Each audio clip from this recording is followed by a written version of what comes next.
All right, so this is a suggestion via Discord. The name of the video is Ray J, is in Brandy's brother, younger brother, the singer Brandy's younger brother, notoriously known for obviously the Kim K Superstar tape, obviously also. But either way, Ray J reacts to Suge Knight's Diddy's claims. This is coming from Cuomo, guys. Let's check it out. Let's see where this takes us. So let's bring in a close friend of Diddy and Suge Knight, producer, singer Ray J, and Diddy's former publicist, host of the podcast Naughty But Nice, Rob Shooter. First, Ray J, give us an assessment of Suge Knight's credibility. Where should he be believed? Where should he not be believed?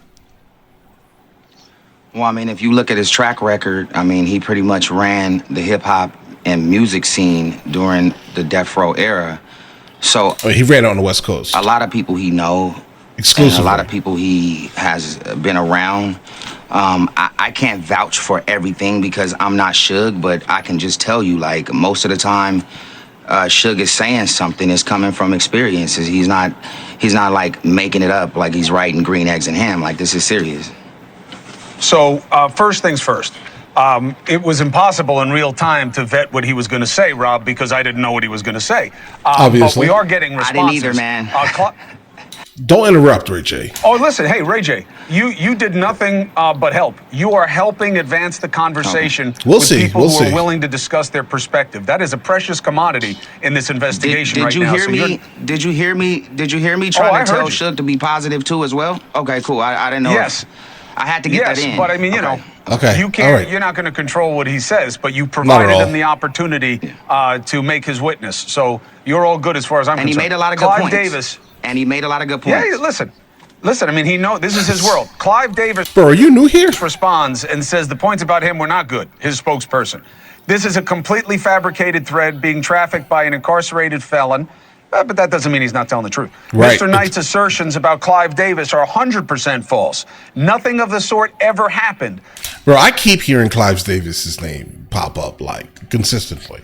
All right, I mean, I get it. I'm guessing this guy was from a time way before me, right? So I don't know. I guess we have to ask, people that are slightly older to kind of speak on, whatever they thought that Clive Davis was most likely up to at that time. Okay, but again, Suge Knight has.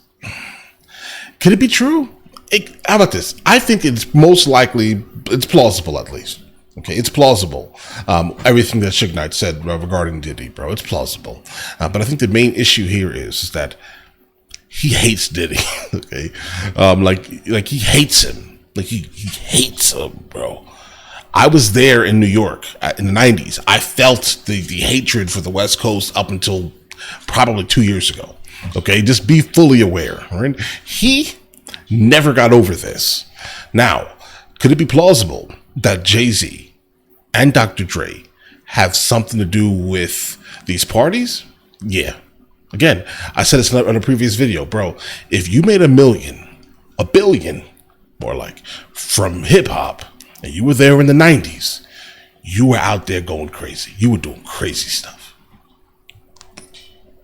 Absolutely. So now it's plausible. Like I said, this is why I'm saying it's slightly plausible, but at the same time, the source matters, right? But all right. Clive is a mentor to artists, and in keeping with this, never ever condone any such inappropriate behavior. Specifically, Rob, Suge Knight suggests that... Is that him? P. Diddy wasn't just taught things by his mentors, he was abused by them. And that his behaviors are a function of hurt people hurting people.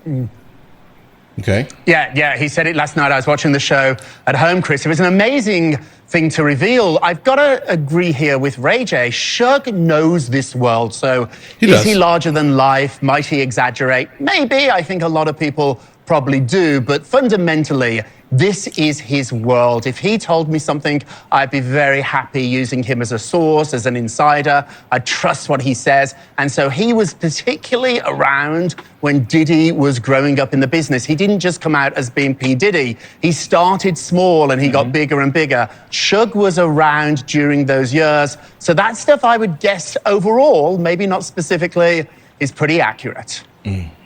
But Rob, you were his publicist. You were around him.